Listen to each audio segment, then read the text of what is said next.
के इस वीडियो में अपन इलेक्ट्रिकल कॉन्टैक्ट्स के बारे में देखेंगे। तो सबसे पहले देखो मैं डेफिनेशन बोलता हूँ इलेक्ट्रिकल कॉन्टैक्ट की क्या है।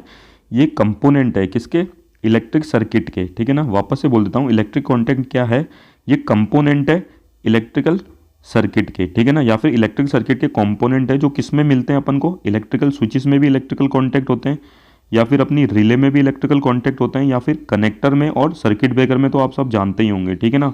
तो ये देखो एक प्रॉपर इसकी डेफिनेशन दी गई है जो कि बहुत ही सटीक बैठती है, ठीक है। अब देखो आगे देखते हैं अपन। देखो सर्किट ब्रेकर का कॉन्टैक्ट का काम क्या होता है। देखो मेनली इनका कॉन्टैक्ट का काम होता है कि करंट को ये इंटरप्ट करें, ठीक है ना, या फिर करंट को फ्लो कराएं सर्किट को मेक करके, या फिर करंट को इंटरप्ट करें सर्किट को ब्रेक करके। तो देखो सबसे पहली बात अपन ये करते हैं कि भैया अगर इनको करंट को कंडक्ट कराना है तो ये कुछ ऐसे मटेरियल के बने हुए होने चाहिए जिनकी कंडक्टिविटी हाई हो, ठीक है ना। तो देखो जो सर्किट जो कॉन्टैक्ट होते हैं इलेक्ट्रिकल कॉन्टैक्ट वो किसके बने होते हैं, मेटल के, क्योंकि अपन को पता है जो मेटल की जो कंडक्टिविटी है वो क्या होती है, हाई होती है, ठीक है ना। तो देखो यही चीज़ मैंने यहाँ पे लिख रखी है, जब ये पेयर ऑफ कॉन्टैक्ट आपस में टच करते हैं तो ये क्या करते हैं, करंट को फ्लो कराएंगे, क्योंकि ये मेटल्स के बने हुए हैं जो कि हाईली कंडक्टिव होते हैं, ठीक है। दो और जो करंट का रेजिस्टेंस होगा, मतलब इनके थ्रू जो करंट फ्लो होने वाला है जब ये कॉन्टैक्ट ज्वाइन करेंगे तो उस करंट को जो रेजिस्टेंस मिलने वाला है ना वो डिपेंड करता है किस पे, इनके सरफेस के स्ट्रक्चर पे, दूसरा सरफेस के बीच में केमिस्ट्री कैसी है, और दूसरा कॉन्टैक्ट टाइम, ये कितने टाइम तक कॉन्टैक्ट में रहते हैं, ठीक है ना। अब देखो जैसे कि पहले देख लिया कि इनको करंट को फ्लो भी कराना है और करंट को इंटरप्ट भी कराना है। तो करंट को इंटरप्ट कराने के लिए सिंपल सा इनको क्या होना पड़ेगा, ओपन होना पड़ेगा। और याद रखो जब भी ये ओपन होंगे ना तो बीच में एक इंसुलेटिंग मीडियम भी आएगा, ठीक है ना, करंट को इंटरप्ट करने के लिए। अब वो चाहे एयर हो सकती है, ऑयल हो सकती है, या SF6 अपनी गैस हो सकती है।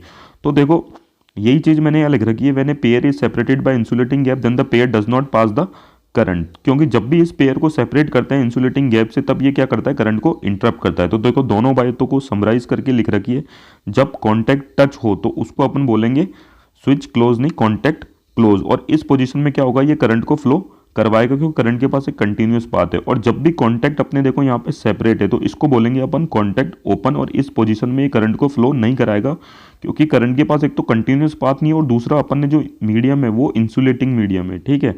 तो देखो जैसा कि मैंने आपको पहले बताया था इंसुलेटिंग मीडियम कुछ भी हो सकता है, यहाँ पे एयर हो सकती है, वैक्यूम हो सकता है, ऑयल हो सकता है, या SF6 गैस हो सकती है। आपने सर्किट ब्रेकर के केस में इन सारे ही नाम सुने होंगे, सर्किट ब्रेकर के कॉन्टैक्ट के केस में।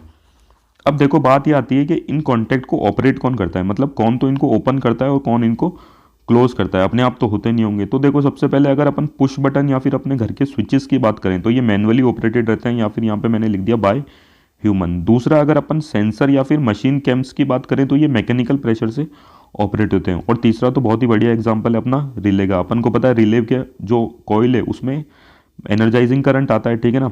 वो एनर्जाइजिंग करंट क्या होता है, जब वो करंट उसके थ्रू पास होता है तो एक इलेक्ट्रिसिटी से मैकेनिकल एनर्जी बनती है, और रिले के कॉन्टैक्ट क्या होते हैं, क्लोज होते हैं, और इसको बोलते हैं अपन बोल सकते हैं कि भाई रिले के जो कॉन्टैक्ट है वो इलेक्ट्रोमैकेनिकली ऑपरेटेड हैं, ठीक है ना। अब देखो एक बात और आती है कि भैया ये जो कॉन्टैक्ट टच होते हैं ना तो उनका देखो ये वाला पार्टी टच होगा तो मतलब इस वाले पार्ट का जो रेजिस्टेंस है वो बिल्कुल ही कम होना चाहिए, रजिस्टिविटी, हाँ रेजिस्टेंस ही बोला, ठीक सॉरी, रेजिस्टेंस है वो बिल्कुल ही कम होना चाहिए, कंडक्टिविटी बहुत ही ज़्यादा हाई होनी चाहिए। तो देखो सबसे हाईली कंडक्टिव मटेरियल अपने सिल्वर या गोल्ड के अलॉय होते हैं। तो ये जो कॉन्टैक्ट है जो आपस में बिल्कुल टकराने वाले, ये तो अपना फिक्स है कि सिल्वर या गोल्ड के अलॉय से बनेंगे, ठीक है ना। तो देखो इनके पास इस चीज़ के अलावा और भी क्या प्रॉपर्टी होती है, ये हाई इलेक्ट्रिक कंडक्टिविटी अपन ने देख लिया। दूसरा वियर रेजिस्टेंस, ये क्या होते हैं, स्मूथ नहीं होते हैं, स्मूथ नहीं होते ना तो इन दोनों का जो कॉन्टैक्ट है वो काफ़ी अच्छी तरीके से टच में आता है। इसका मतलब ये है कि जो कॉन्टैक्ट रेजिस्टेंस है वो बहुत ही कम होता है, ठीक है ना। और दूसरा ऑक्सीडेशन रेजिस्टेंस होता है, ठीक है। तो अब ये देखो एक लास्ट पॉइंट देखो, electrical contact carry higher current load. अब बताइए इलेक्ट्रिकल कॉन्टैक्ट क्या होते हैं, हाई लोड के लिए बने, ठीक है ना। तो ये क्या करते हैं, कुछ इनकी डिज़ाइनिंग ऐसे है कि ये डायरेक्टली अपन कनेक्ट कर सके हाई वोल्टेज फीड में, ठीक है। तो ये था इलेक्ट्रिकल कॉन्टैक्ट के बारे में। Thank you.